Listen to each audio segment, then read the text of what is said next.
अपने कमरे में बेड पर बैठा चैन परेशानी में कुछ सोच रहा था। उसने मन में कहा, क्या मुझे जैक को बताना चाहिए कि मुझे मारने की कोशिश करने वाली मिस एंजेला नहीं बल्कि क्लोई थी। लेकिन अगर उन्हें पता चला तो वो गुस्से में कुछ भी कर जाएंगे। क्लोई को तो मैं भी सज़ा देना चाहता हूँ, पर उसकी फैमिली बहुत पावरफुल है। मेरे कुछ भी बताने से जैक और उनकी फैमिली के रिश्ते ख़राब हो जाएंगे। उसने अपना सर पकड़ लिया। वो उस दिन चुपचाप चली गई थी, पर अगले ही दिन अटैक हुआ। कहीं वो उसका ही काम तो नहीं। जैक को कुछ भी बताने से पहले मुझे खुद सब पता लगाना होगा, उसने कहा। तभी जैक कमरे में आया और दरवाज़ा अंदर से लॉक कर लिया। शैन ने उसकी तरफ देखा और अचानक बिस्तर पर लेट सर तक ब्लैंकेट ओढ़ लिया। जैक उसके पास आकर बैठा और ब्लैंकेट खींचते हुए, शैन बात सुनो ना यार, जब से आए हो तब से एक बार भी बात नहीं की तुमने। सॉरी ना, अगली बार से तुम्हारी कोई भी बात नहीं डालूंगा, प्रॉमिस। शैन ने कोई जवाब नहीं दिया। जैक ने ब्लैंकेट थोड़ा सा हटाया और अंदर घुसकर उसके पास लेटा। उसने शैन को मजबूती से हक करते हुए कहा, शैन तुम मुझसे कुछ छुपा तो नहीं रहे ना। शैन ने मुंह पर से ब्लैंकेट हटाया और उसके सीने पर सर रख दिया।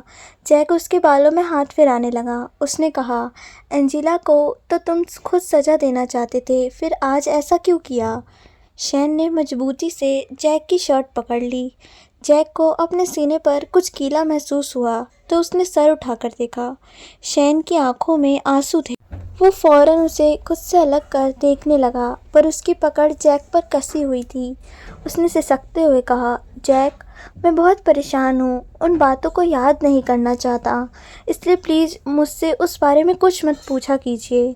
जैक ने भी अपनी पकड़ उस पर मजबूत करते हुए कहा, ठीक है, कुछ नहीं पूछूंगा, पर तुम पहले रोना बंद करो। शैन ने अपनी आंखें और नाक दोनों उसकी शर्ट से ही पोंछ दिए। जैक हैरानी से आंखें बड़ी करते हुए, तुम आज भी नहीं बदले। शैन ने रोनी सी आवाज़ में कहा, मैं क्यों बदलूं, और आप ही वो थे जो मुझे पहले जैसा देखना चाहते थे।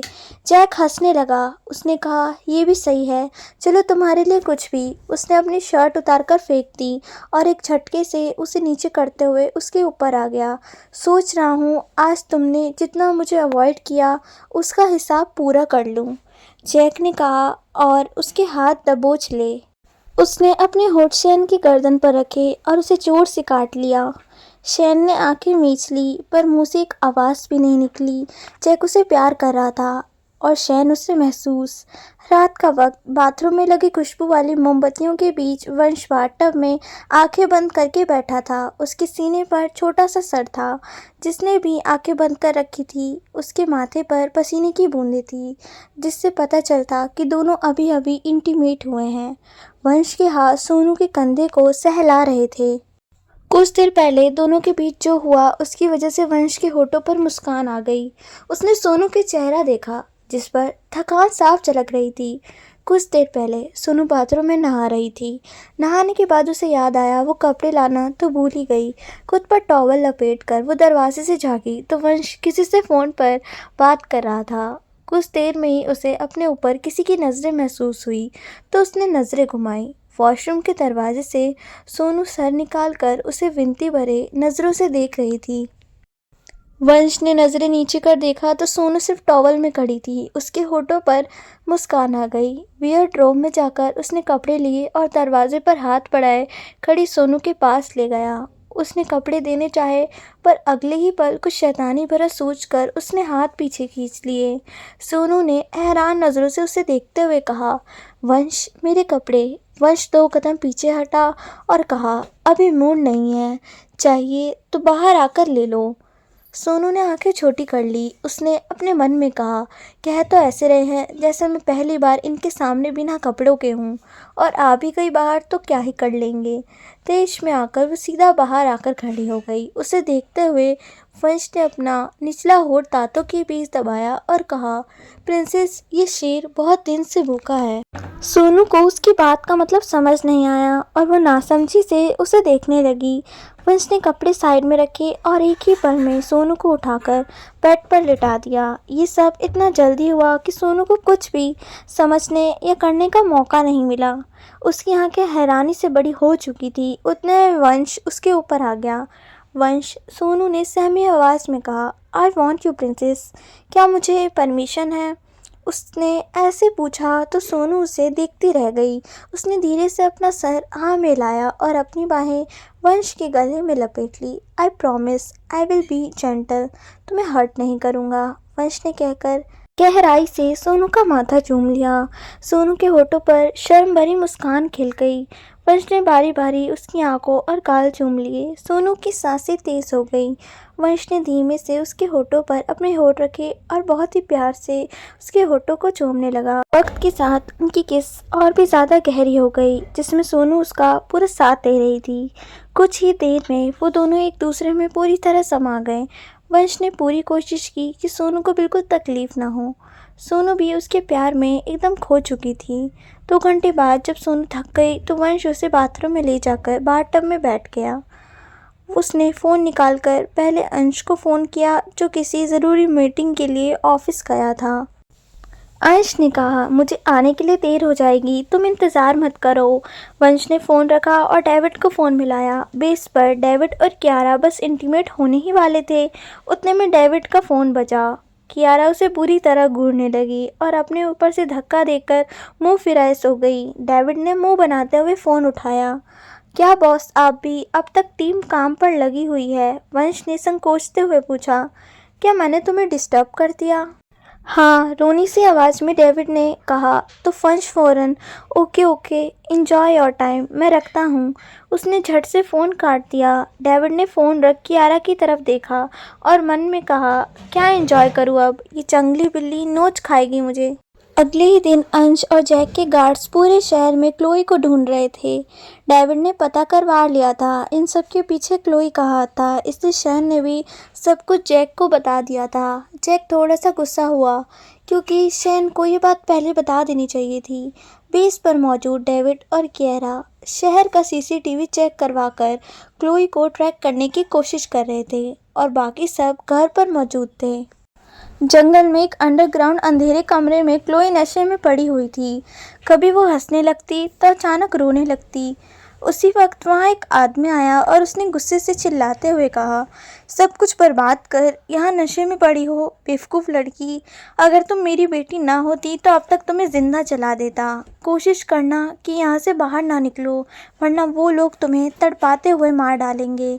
क्लोई हंसने लगी। उसने कहा, मैंने जो किया जैक को पाने के लिए किया, लेकिन अब उसे सब कुछ पता चल चुका है। वो मुझसे नफ़रत करता होगा और वो शैन भी ज़िंदा है। ऐसा करो डैड, उन सबको मार डालो। कोई भी ज़िंदा नहीं रहना चाहिए। बिस्तर से उठकर वो जॉनसन की तरफ आई और उनकी शर्ट पकड़कर सहारे से खड़ी हो गई। जॉनसन की आंखों में अपनी बेटी की हालत देख नमी आ गई। उन्होंने प्यार से उसके गाल छुए और कहा, तुम बस आराम करो और अपना अच्छे से इलाज कराओ, बाकी मैं सब संभाल लूँगा। और कोशिश करो कि तुम्हें ये ड्रग्स लेने की ज़रूरत ना पड़े। हाँ डैड, मैं आपकी सारी बातें मानूंगी, लेकिन आप उन्हें ज़िंदा मत छोड़ना। अगर वो मेरा नहीं हुआ तो किसी और के साथ खुश होकर जीने का हक भी नहीं है, क्लोई ने कहा और ज़ोर ज़ोर से हंसने लगी। वो वहीं बेहोश होकर जॉनसन की बाहों में झूल गई।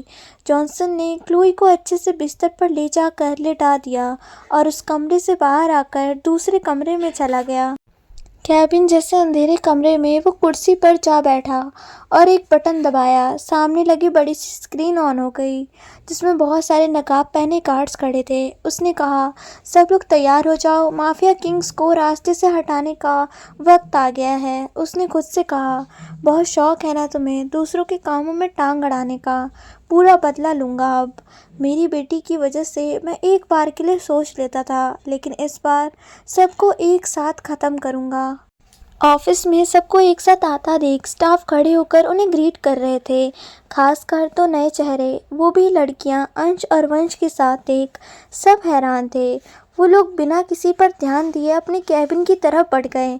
एक्सेल किटी को अपने साथ ले गया और शैन अपने कैबिन में चला गया। एक तरफ अपनी दोस्त के साथ खड़ी लिली ने सोनू को आते देखा तो उसकी आंखों में गुस्सा उतर आया। उसकी दोस्त ने पूछा, ये लड़कियां कौन हैं? पहले तो कभी नहीं देखा। अपने काम पर ध्यान दो, लिली ने बेरुखी से कहा और अंश के कैबिन की तरफ बढ़ गई। उसने गेट नॉक किया तो अंदर से कमिन की आवाज़ आई। सर 10 बजे मीटिंग शुरू हो जाएगी। उसके बाद यूएस वाले क्लाइंट्स के साथ लंच एंड दोपहर को इंडिया से कुछ क्लाइंट्स आ रहे हैं। अंश के सामने खड़े होकर उसने बोलना शुरू कर दिया। इंडिया से कौन? वंश ने सवालिया नज़रों से देखते हुए पूछा। युग मेहता। अंश ने बिना उसकी तरफ देखे एक फाइल उठाते हुए कहा। वंश कुछ सोचने लग गया और फौरन फ़ोन निकालकर जैक को मैसेज कर दिया। जैक, जो अपने ऑफिस में किसी मीटिंग में बिजी था, वंश का मैसेज देख झट से चेयर से खड़ा हुआ। उसको अचानक खड़ा हुआ देख बाकी सब भी खड़े हो गए। जैक के चेहरे पर टेंशन की लकीर आ चुकी थी। वो बिना किसी से कुछ कहे दरवाजे की तरफ भागा। एक आदमी ने कहा, ऐसा क्या हुआ होगा जो सर इतनी ज़रूरी मीटिंग छोड़कर चले गए? पहले तो ऐसा कभी नहीं देखा। जैक के असिस्टेंट ने फ़ौरन मीटिंग बाद में करने का कह वापस भेज दिया। जैक भागते हुए ऑफिस से बाहर पार्किंग में आया, जहां नेल्सन ने पहले से ही सारी गाड़ियां तैयार कर रखी थी। जैक के बैठते ही गाड़ियां रास्ते पर चल पड़ी। वंश ने मैसेज तो कर दिया था, पर अब सोचने लगा, इससे तो जैक को हार्ट अटैक ही आया होगा। मुझे उसे सीधे सीधे नहीं बताना चाहिए था। तभी उसने लिली की तरफ देखा, जो सोनू को बुरी तरह घूर रही थी, जो अंश के बगल में ही बैठी थी। वंश चिल्लाकर, क्या है, तुमने सोच लिया है? क्या प्रिंसेस को नज़र लगाकर ही दम लोगी? हो गया ना तुम्हारा, तो जाओ बाहर। अंश ने तो बिल्कुल ध्यान नहीं दिया, पर सोनू फौरन ऊपर देखने लगी। लिली अब भी उसे घूर रही थी। ये देख सोनू ने झट से अपनी नज़रें नीचे कर लीं। लिली ने वंश की तरफ एक नज़र डाली और पैर पटकते हुए चली गई। बाहर आकर उसने हाथ में पकड़ी फाइल जोर से दीवार पर फेंक कर मारी। हाथों की मुट्ठियां बनाकर एक मौका नहीं छोड़ता वो वंश मुझे बेइज्जत करने का। और उसे हवा देने के लिए वो बाजारू लड़की भी आ गई, जो दोनों भाइयों के साथ सोती है। वो फ्रस्ट्रेट होकर सर पर हाथ लगा लेती है। नो नो, ऐसा नहीं हो सकता। अंश के लिए मैंने अपने इतने साल वेस्ट किए हैं, अब ऐसे हार नहीं सकती। कुछ तो करना ही होगा, कुछ बड़ा, जिससे ये दोनों कांटे एक साथ मेरे रास्ते से हट जाएं। उसने कहा। तभी उसके पीछे से एक आवाज़ आई। मेरे पास इसका हल है। अगर हम साथ में आ गए तो तुम्हारा काम भी हो जाएगा और मेरा बदला भी पूरा हो जाएगा। लिली ने मुड़कर देखा तो मास्क पहने एक लड़की खड़ी थी। तुम कौन हो और मैं क्यों तुम पर विश्वास करूं? लिली ने सवाल किया। यकीन करना ना करना तुम्हारी चॉइस है, क्योंकि मैं तो अपने काम करके ही रहूँगी। अगर तुम साथ दोगी तो शायद जल्दी तुम्हारा रास्ता साफ हो जाए, लड़की ने कहा। तो लिली आसपास देखने लगी। वहाँ कोई भी मौजूद नहीं था। लिली ने कहा, कहीं बाहर चलकर बात करें। लड़की ने फौरन हाँ में गर्दन हिला दी। अंदर कैबिन में सोनू आईपैड में कुछ देख रही थी, जिस वजह से उसके होठों पर मुस्कान आ गई थी। काम करते हुए अचानक दोनों भाइयों का ध्यान उस पर गया तो अंश ने वहां झांकना चाहा। सोनू को एहसास होते ही उसने आईपैड छुपा लिया। उसने अपनी आंखें छोटी करते हुए कहा, आप अपना काम क्यों नहीं कर रहे?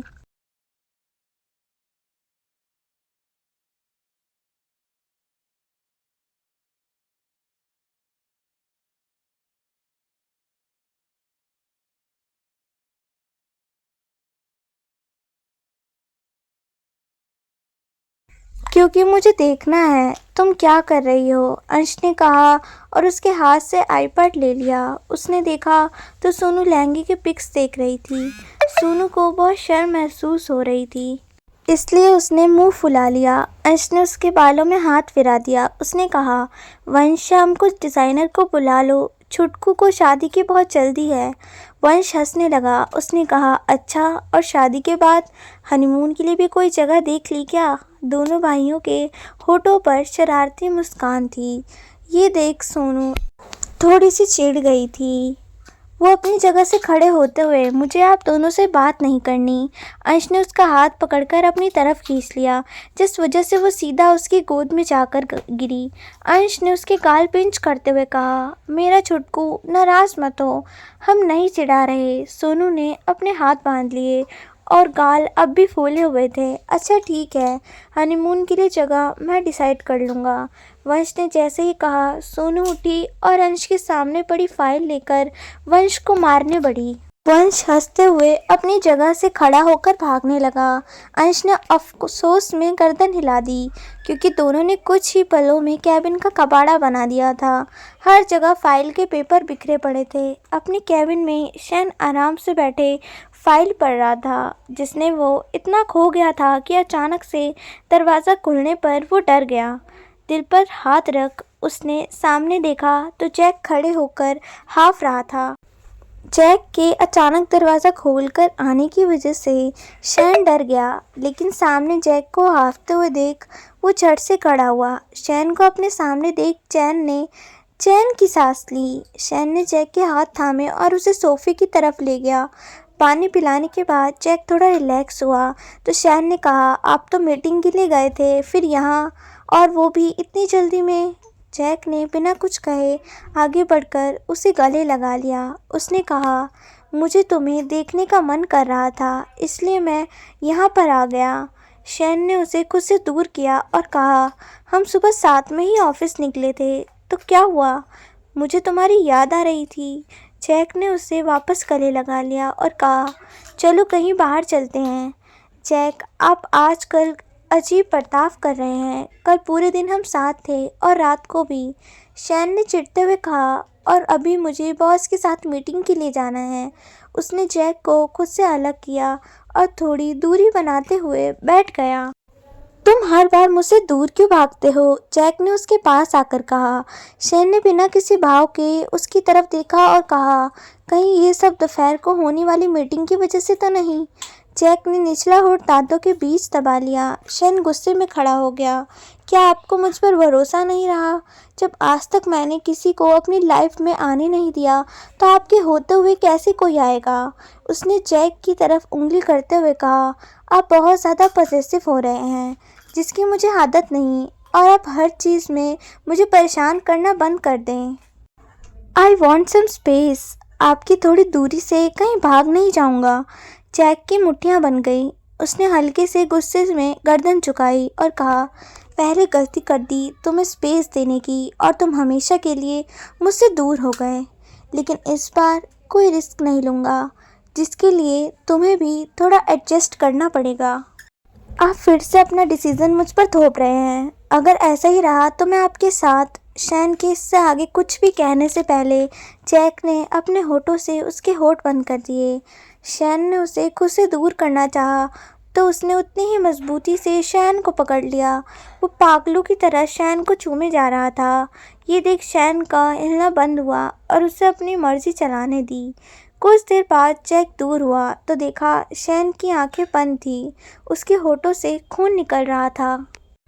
उसने शैन का चेहरा हाथों में भरते हुए कहा, मुझे इसके आगे की बात कभी ज़िंदगी में नहीं सुननी है, और तुम कभी उसे ज़बान पर नहीं लाओगे। जानते हो ना, तुम्हारे लिए मैं पागल हूँ और तुम्हें पास रखने के लिए किसी भी हद तक चला जाऊँगा। शैन ने उसके हाथ झटके और मुंह फिराए खड़ा हो गया। उसकी आंखों में नमी आ गई। उसने मन में कहा, आप हर बार मुझे दुख देते हो, चाहे दूर रहकर हो या साथ रहकर। अपनी गलती का एहसास होते ही जैक ने गुस्से से बालों में हाथ फिरा लिया। उसने झट से आगे बढ़कर पीछे से ही बाहों में भर लिया। गिल्ट भरी आवाज़ के साथ उसने कहा, सॉरी सॉरी सॉरी बच्चा, तुम्हें हर्ट करने का कोई इरादा नहीं था, लेकिन वो प्लीज़ तुम नाराज़ मत होना, मैं नहीं जी पाऊँगा तुम्हारे बिना। कहते कहते उसकी आंखों में आंसू आ गए। उसकी पकड़ हर पल शैन पर कस रही थी। शैन की आंखों से भी आंसू बहने लगे। उसने रोते हुए कहा, नहीं चाहिए मुझे आपका ये सॉरी अपने पास ही रखो आप। उसने जैक के हाथ झटक दिए और जल्दी से वॉशरूम में भाग गया। जैक के हाथ हवा में ही रह गए। रोते हुए वो खुद को थप्पड़ मारने लगा और दरवाजे के पास जाकर कहा, सॉरी, प्लीज़ माफ़ कर दो। वो दरवाजे के बाहर से कहता रहा, पर ना शैन दरवाज़ा खोला और ना ही कोई जवाब दिया। अंदर वो हाथों में मुंह दबाकर रोए जा रहा था। दोपहर का वक्त था जब सोनू और किटी अकेले ही ऑफिस घूमने निकल पड़ी। उन्हें सुबह बॉस के साथ आया देख सब रिस्पेक्ट से दोनों को हेलो कर रहे थे। ऑफिस घूमने के बाद दोनों ही वॉशरूम चली गईं। किटी अंदर थी और सोनू रेस्टरूम में चेयर पर बैठी उसका इंतज़ार कर रही थी। उसी वक्त लिली अपने कुछ ऑफिस कलीग के साथ वहां आ गई।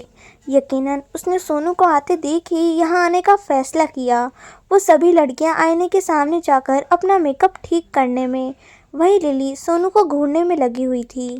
सोनू ने उसे देखते हुए अपनी नज़रें नीचे कर ली। उसकी चेयर के इर्द गिर्द घूमते हुए लिली उसे अजीब नज़रों से घूर रही थी, जिस वजह से सोनू सहम कर खुद में सिकुड़ कर बैठ गई। लिली ने व्यंग से हंसते हुए कहा, ऐसा क्या खास है तुम में जिसे दिखाकर सीधा अंश को फंसा लिया? दिखने में भी ठीक ठाक ही हो, जो बाकी लड़कियों के मुकाबले कुछ नहीं, और एक से मन नहीं भरा तो दूसरे को भी फंसा लिया। लिली के कहते ही सभी लड़कियां सोनू पर हंसने लगी। सोनू ने धीमे से ऊपर देखा तो लिली ने कसकर उसके गाल अपने हाथ में पकड़ लिए। उसने दांत पीसते हुए कहा, शर्म नहीं आती एक वक्त पर दो आदमियों के साथ सोते हुए? पता है तुम जैसी लड़कियों को क्या कहा जाता है? बाजारू। उसकी बात सुनकर सोनू की आंखों में आंसू आ गए। वो उसका हाथ अपने गालों से हटाने की कोशिश करने लगी। लिली ने हंसते हुए आगे कहा, पता है उस वंश को हर दिन नई लड़की चाहिए होती है। तुम भी उसके लिए बस कुछ दिन का खिलौना हो, जिससे वो बोर होकर वो तुम्हें किसी कचरे के डिब्बे में फेंक देगा या किसी दूसरी गैंग को बेच देगा जो तुम्हारी असली औकात है। और रही बात अंश की, तो वो तुम्हें ज़्यादा दिन झेल ही नहीं पाएगा। उसे बस पावर और अपने भाई से मतलब है, और इन दोनों के अलावा उसने किसी पर भी ध्यान नहीं दिया। लिली ने झटके से उसके गाल छोड़े और बाजू पकड़कर खड़ा कर दिया। उसने कहा, अब भी वक्त है, जहाँ से आई हो वहीं चली जाओ। कुछ दिन उनके साथ सोकर ये मत सोचना कि वो तुम्हें अपनी बीवी या चौहान एम्पर का क्वीन बना देगा। उसने सोनू के सीने पर उंगली से पॉइंट करते हुए कहा, तुम बस एक खिलौना हो, बस खिलौना। सोनू ने उसका हाथ झटक दिया और रोते हुए वॉशरूम से बाहर भागी। लिली के होठों पर टेढ़ी मुस्कान आ गई और उसकी कलीग्स हंसने लगी। सोनू बिना सामने देखे रोते हुए भागी जा रही थी और इतने में सामने से आ रहे इंसान से टकरा गई। वो गिरने लगी तो सामने वाले ने उसे कंधों से पकड़कर खड़ा किया। बिना ये जाने कि सामने कौन है, सोनू उसके गले से लग रोने लगी। मैम क्या हुआ, आप रो क्यों रही हो? शैन ने उसके बालों में हाथ फराते हुए परेशानी से कहा। सोनी दूर हुई और कहा, शैन भैया। वो इसके आगे वो कुछ बोल ही नहीं पाई और फिर से रोने लगी। शैन ने उसके गालों पर छपे उंगलियों के निशान देखे तो उसके रोने की वजह से लाल हो चुकी आंखें गुस्से से भर गई। उसने सोनू का हाथ पकड़ा और वॉशरूम की तरफ बढ़ा, जहाँ से सोनू रोते हुए आई थी। अंदर लिली हाथ बांधे खड़ी अब भी दरवाजे की तरफ देख रही थी। उसकी दोस्त ने पास आकर कहा, तुमने उसे इतना कुछ बोला? अगर उसने बॉस को कुछ बता दिया तो हमारे साथ क्या होगा जानती हो ना? हम तुम पर भरोसा कर यहाँ आए हैं। लिली ने हंसकर उसके कंधे पर हाथ रखते हुए कहा, चिल बेब, मैं यहाँ सालों से काम कर रही हूँ और ये कल की आई लड़की मेरा क्या ही बिगाड़ लेगी। मुझे बस अंश के सामने बेचारा बनना है। ये कहकर कि वो अपनी पावर का इस्तेमाल कर मुझे बेइज्जत कर रही थी और अब आपसे ही आकर मेरी शिकायत करने लगी।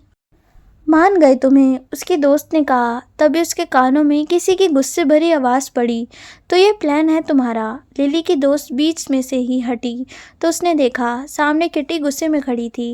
लिली ने उस पर तंज हंसते हुए कहा, लो आ गई बाजारू लड़की की बाजारू दोस्त। वो किटी की तरफ बढ़ गई और उसके सामने खड़े होकर कहा, एक मामूली नौकर की गर्लफ्रेंड को इतनी ऊंची आवाज़ से बात करना शोभा नहीं देता। किटी पहले से ही काफ़ी गुस्से में थी और उसने बिना सोचे समझे कसकर एक थप्पड़ लिली के गाल पर मार दिया। उसका चेहरा एक तरफ झुक गया। उसने अपने गाल पर हाथ लगाया और दूसरे हाथ की मुट्ठी बांध ली। उसकी आंखें लाल हो चुकी थी और गुस्से की वजह से उसका शरीर कांपने लगा था। उसकी दोस्त उसके पास आकर खड़े हो गई। उसमें सीधे होकर किटी ने बाल पकड़ लिए और उसकी दोस्तों से किटी के हाथ, मुझे क्या अपनी जैसी मामूली लड़की समझ रखा है जिसे तुम थप्पड़ मारकर आसानी से निकल जाओगी? मुझे अंश से मतलब ना होता तो मैं कभी यहाँ काम न करती, और तुम्हारी जैसी लड़कियाँ तो मेरे जूते साफ करने का काम करती है। उसकी पकड़ किटी के बालों पर कसती जा रही थी, जिस वजह से उसके मुंह से आ निकल गई। वॉशरूम में लिली ने किटी के बालों को मजबूती से पकड़ रखा था और उतनी ही मजबूती से उसकी दोस्तों ने किटी के हाथ पकड़ रखे थे। लिली ने झटके से उसके बाल छोड़े और थप्पड़ मारने ही वाली थी, उससे पहले किसी ने मजबूती से उसका हाथ पकड़ लिया। वो कुछ समझ पाती इससे पहले उसका हाथ शैन ने मोड़कर पीठ से लगा दिया। उसकी पकड़ लिली के हाथ पर बहुत ज़्यादा मजबूत थी, जिस वजह से उसे काफ़ी दर्द हो रहा था। शैन को देख उसके दोस्तों ने झट से किटी को छोड़ दिया और कहा, हमारी कोई गलती नहीं है सर, हम तो बस। उनके आगे कहने से पहले शैन ने गुस्से से चिल्लाते हुए कहा, आउट। वो लड़कियां बिना लिली की तरफ देखे वहां से भाग गई। क्या कहा तुमने? और किससे कहा है? पता भी है?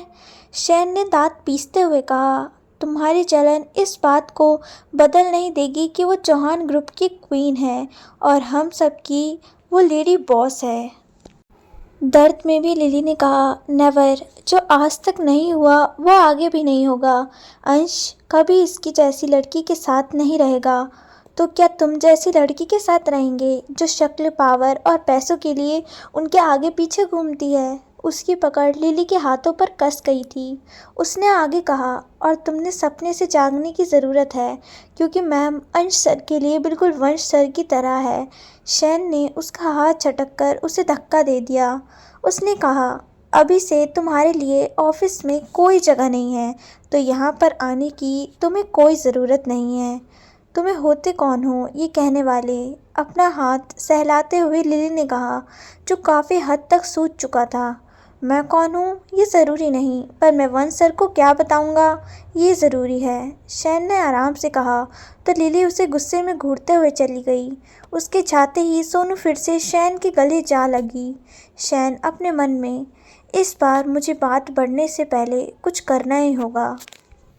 ऑफिस के बाहर कुछ गाड़ियां आकर रुकी। गार्ड के दरवाज़ा खोलते ही युग बाहर आकर अपने कोट को सही करता है और आगे बढ़ जाता है। मीटिंग रूम में सभी पहले से ही उसका वेट कर रहे थे और वो हमेशा की तरह लेट था। वंश और जैक तो उसके साथ कोई भी प्रोजेक्ट करने के लिए तैयार नहीं थे, पर अंश उसके डैड को मना नहीं कर पाया। जैक सुबह शैन के साथ हुए झगड़े से थोड़ा उखड़ा हुआ था। उसने कहा, अगर लोगों को वक्त की अहमियत ही नहीं है तो उनके साथ काम कर कर क्या फ़ायदा। बिना फ़ायदे के युग मेहता कोई काम नहीं करता, और मेरे ख्याल से आप लोग भी। दरवाज़ा खोलकर युग अंदर आया और कहा। उसके होठों पर एक मुस्कान थी और आंखों में चमक लिए उसने नज़र पूरे रूम में दौड़ाई। हाँ, आपका फ़ायदा मीटिंग से ज़्यादा कहीं और ही लगता है, वरना मैंने तो सुना है आप मीटिंग ज़्यादा अटेंड नहीं करते। जैक ने उस पर तंज कसते हुए कहा। युग चिढ़ गया, लेकिन अंश की सर्द आंखें देख उसने मुंह बंद किया और एक चेयर पर बैठ गया। मीटिंग शुरू हो चुकी थी और युग का ध्यान मीटिंग से ज़्यादा रूम के दरवाजे पर था। लगता था कि वो शायद किसी का इंतज़ार कर रहा था। वही हाल जैक का भी था, बस फ़र्क इतना था कि युग चाहता था शैन मीटिंग के लिए आ जाए और जैक नहीं चाहता था। मीटिंग कम से कम 2 घंटे तक चली और युग इंतज़ार करता रह गया। सब एक एक कर वहाँ से उठकर चले गए, लेकिन जैक वहीं बैठा रहा। जैक को देख वंश भी रुक गया। उसने कहा, बहुत अपसेट लग रहे हो, शैन ने झगड़ा हुआ है? हाँ, जैक ने हल्के से सर हिला दिया। वजह? वंश ने टेबल पर हाथ रख उस पर चेहरा टिका दिया। वो जैक के बोलने का इंतज़ार करने लगा, जिसने लंबी सांस छोड़कर सब कुछ जो हुआ था वो उसको बता दिया। वंश हैरान था। उसने अपना सर खुजाया और कहा, तुम सच में बहुत पजेसिव हो रहे हो। जैक ने कहा, तुम्हें भी यही लगता है? मतलब सच में गलती मेरी ही होगी। वंश ने उसके कंधे पर हाथ रख दिया। उसने गहरी आवाज़ में कहा, जहाँ तक हम शैन को समझ पाए हैं, वो अकेला रहना प्रेफर करता है। कोई भी उसकी लाइफ में इंटरफेयर करने वाला नहीं था और उसी चीज़ की आदत उसे हो चुकी है। लेकिन तुम अपने डर की वजह से उसे एक पल के लिए भी दूर नहीं करते, और यही बात उसे इरिटेट कर रही है। जैक ने सर पकड़ लिया तो वंश ने आगे कहा, उसे वक्त दो, कोई भी आदत लगने में टाइम लगता है। और उसने बिल्कुल सही कहा, तुम किसी और की वजह से उस पर काम करने से रोकने का प्रेशर नहीं कर सकते। उसे उसका थोड़ा स्पेस तो तुम्हें देना ही चाहिए। मैं आगे से ध्यान रखूँगा। शायद मैं ही ओवर कर रहा हूँ। जैक ने उसकी तरफ देखते हुए कहा, चलो फिर। नाराज़ है वो, शायद इसलिए मीटिंग में नहीं आया। दोनों उठे और बाहर चले गए, लेकिन रूम से बाहर आते ही जैक की आंखें सर्द हो गए। युग डेविड के साथ खड़ा था और उसने पूछा, शेन मीटिंग में नहीं आया? मुझे उससे पिछले प्रोजेक्ट के बारे में कुछ पूछना था। डेविड ने बेमन से कहा, वो ऑफिस में नहीं है। ओके, युग ने मुस्कुराते हुए कहा, मैं कुछ दिन यहीं हूँ तो कल मिल लूँगा। वो आगे चला गया तो डेविड ने मुंह बना लिया। उसी वक्त जैक उसके पास आया। उसने पूछा, शेन कहाँ चला गया है? डेविड उसकी तरफ मुड़ा और दोनों को देखते हुए कहा, शेन मैम और कृतिका को लेकर घर चला गया। प्रिंसेस भी चली गई, मुझे बताए बिना। सब ठीक तो है? वंश ने हैरान होकर पूछा। पता नहीं, उन्होंने ज़्यादा कुछ नहीं बताया। डेविड के कहते ही जैक और वंश एक साथ, मुझे भी घर जाना है। वो फौरन निकल गए तो डेविड उन्हें देखता रह गया। हेवन मेंशन, शाम का वक्त। सोनू एक कमरे में बैठी घुटनों में मुंह छिपाए रो रही थी। वो कमरा अंश और वंश का नहीं बल्कि शैन का था। जिस बिस्तर पर वो बैठी थी उससे पीठ लगाए शैन नीचे बैठा था। उसने एक हाथ से सर पकड़ रखा था। कृतिका सामने सोफे पर सिकुड़ कर बैठी हुई थी। उसी वक्त शैन के फ़ोन पर मैसेज आया।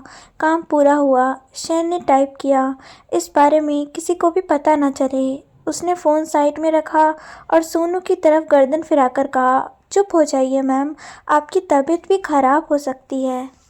शैन भैया, क्या उसने कहा वो सच है? वंश और डेविल मुझे छोड़ देंगे? सोनू ने अपनी लाल आंखों से उसकी तरफ देख सिसकते हुए कहा। शैन ने धीमे से कहा, आपको किस पर भरोसा है? वो तो अनजान है, कुछ भी कहकर चली जाएगी। लेकिन अंश और वंश सर के साथ आप रहती हैं।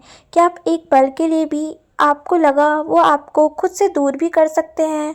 सोनू ने ना में गर्दन हिला दी तो शैन आगे कहता है, जहाँ तक मैं वंश सर को जानता हूँ, वो आपके लिए अपने सगे भाई से भी झगड़ा कर सकते हैं, जबकि वो उन्हें सबसे ज़्यादा चाहते हैं। यही इस बात का सबूत है कि आप वंश सर के लिए अंश सर जितनी जगह रखती हैं, और अंश सर, मैंने कभी उन्हें वंश सर के अलावा किसी के लिए मतलब रखते नहीं देखा। आप वो पहली लड़की हैं जो उनकी ज़िंदगी में आई और उन्हें मुस्कुराना सिखाया। सोनू बहुत ध्यान से उसकी बातें सुन रही थी और अब तक उसका रोना भी बंद हो चुका था। उसने अपने आंसू पोंछे और उसके सामने बैठी कैट को पकड़कर अपनी गोद में बिठा लिया। उसके बालों को सहलाते हुए सोनू ने कहा, मुझे उस लिली की बातों पर यकीन नहीं। डेविल और वंश मुझसे बहुत प्यार करते हैं और मैं उनसे किसी के कह देने से वो बदल नहीं जाएगा। कल जाकर मैं मारूंगी उस चुड़ैल को। उसकी नाक पर गुस्सा देख शैन और किटी हंसने लगे। अचानक से इतने तनाव भरे माहौल को उसने अपनी बात से बदल दिया। दरवाजे के बाहर खड़े अंश, वंश और जैक भी उनकी बातें सुन चुके थे। उनके होठों पर भी मुस्कान आ गई। अंदर उन्हें डिस्टर्ब ना करते हुए वो स्टडी रूम में चले गए। अंदर पहुंचकर ही अंश के चेहरे के भाव बदल गए। उसने गुस्से में कहा, लिली को उठा लो। सब मुझ पर छोड़ दो, वंश ने नफरत से कहा। उसका चेहरा काला पड़ चुका था। रात का वक्त था जब वंश अकेले ही हॉल में टहल रहा था। बार बार घड़ी देखते हुए वो दरवाजे की तरफ नज़र बनाए था। बाकी सभी कुछ देर पहले ही खाना ख़त्म कर सोने के लिए चले गए थे। उसी वक्त डेविड अंदर आया और वंश को वहाँ मौजूद देख उसकी तरफ बढ़ा। उसने आते ही कहा, लिली गायब है। व्हाट डू यू मीन गायब है? वंश ने हैरानी से कहा। वो टोटली गायब है। कहाँ गई कुछ पता नहीं। Not even at her place. David ने उसकी हैरानी को और बढ़ाते हुए कहा। सभी लोग उसे ढूंढने में लगे हैं और पता चला उसकी फैमिली काफ़ी ज़्यादा ही अमीर है। हमारे लोगों ने उन पर नज़र रखना शुरू कर दिया है। शायद उन्होंने उसे कहीं छुपाया हो तो। मुझे पहले से पता था ये लड़की गड़बड़ है। वो ऑफिस सिर्फ अंश के लिए आती थी और आज उसने प्रिंसेस को हर्ट कर अपनी हद पार कर दी। बस वो मिल जाए। आसान मौत तो बिल्कुल नहीं मिलेगी उसे। वंश की आंखों में नफरत थी। उसने आगे कहा, खाना खा लो तुम, और जैसे ही कुछ पता चले मुझे बताना, कहकर वो अपने रूम की तरफ बढ़ गया। ऊपर जैक जो शैन के कमरे की तरफ ही जा रहा था, उसे रास्ते में कियारा आती हुई दिखी जिसके हाथ में खाने की प्लेट थी। जैक को आता देख वो अपनी जगह पर रुक गई। जैक ने पूछा, उसने खाना नहीं खाया? रूम लॉक है, शायद सो रहा है। कोई बात नहीं, उसे रात को उठाकर खाने की आदत है, मैं फ्रिज में रख दूंगी, कियारा ने कहा। तो जैक फौरन, मुझे दे दो, अगर अब जाग गया होगा तो मैं खिला दूंगा। कियारा ने भौहें चढ़ा ली तो जैक नज़रें चुराने लगा। उसने कहा, मैं तो बस उसे चेक करने जा रहा था, वो दोपहर से कुछ खाया नहीं है तो। ओके, कियारा ने एकदम से कहा और खाने का ट्रे उसके हाथ में पकड़ दिया। उसने कहा, डेविड आ गया है तो मैं नीचे जा रही हूँ, आप देख लो, मतलब उसे खाना खिला दो। वो मुस्कुराते हुए आगे बढ़ी और मन में कहा, दोनों के दोनों बेवकूफ़ हैं, प्यार करने से नहीं पर जताने से कतराते हैं। जैक ने लंबी सांस भरी और अपने मन को शैन की नाराज़गी झेलने के लिए तैयार करने लगा। रूम लॉक होगा ये उसे पहले से पता था, इस वजह से वो एक दूसरे की अपने साथ ले आया था। दरवाज़ा खोल वो अंदर दाखिल हुआ तो सबसे पहले नज़र सामने खड़े शैन पर गई। कमरे की डिम लाइट में वो आईने के सामने कमर पर सिर्फ टॉवल लपेटे खड़ा था। उसके हाथ में भी दूसरा टॉवल था जिससे वो अपने बाल सुखा रहा था। उसकी नज़रें एक जगह टिकी हुई थी जैसे किसी गहरी सोच में हो, और इस वजह से शायद उसे दरवाज़ा खुलने की भी आवाज़ नहीं आई। जैक ने हाथ में पकड़ी ट्रे सोफे के सामने लगी टेबल पर रख दी और वो शैन की तरफ बढ़ गया। बहुत धीरे से उसके शैन को पीछे से बाहों में भरकर अपना चेहरा उसकी गर्दन में छिपा लिया। अचानक से अपने ऊपर किसी की पकड़ महसूस कर शैन सहम गया था, पर जैक को देख वो जल्द ही वो थोड़ा नॉर्मल हो गया। जैक ने एकदम से अपनी गर्दन उठाई और उसके चेहरे पर नज़र टिकाते हुए कहा, क्या तुम ठंडी पानी से नहाए हो? देखो बॉडी कितनी ठंडी पड़ गई है। उसने फ़ौरन एसी का रिमोट उठाकर उसे बंद कर दिया और वार्डरोब में से जाकर कपड़े ले आया। उसे कपड़े पहनाकर जैक उसे सोफ़े की तरफ ले जा रहा था और बिठा देता है। उसने प्लेट उठाई और हाथों में निवाला लेकर उसके मुंह के पास कर दिया। अब तक चुपचाप बैठा शैन बहुत धीरे से बोल पड़ा, मुझे भूख नहीं है।